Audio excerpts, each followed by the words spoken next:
Dekreti me cilin është emëruar zonja Betja ka qenë shumë i qartë, që mandati saj mbaronte në 2028.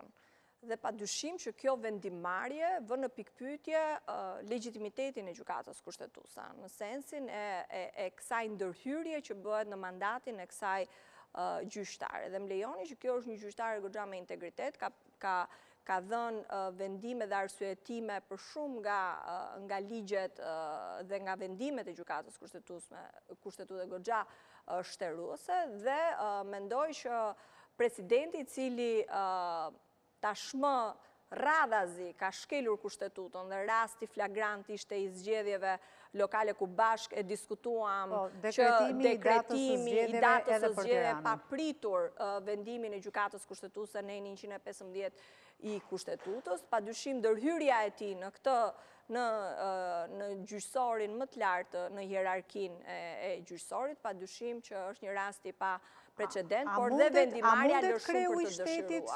të urdhërojë një gjykatë për të vepruar për çfarëdo lloj çështje? Kur ne dim që gjykata kushtetuese është ajo që mund edhe ta shkarkojë presidentin e Republikës. Absolutisht. Kjo është në gjithë këtë absurd institucional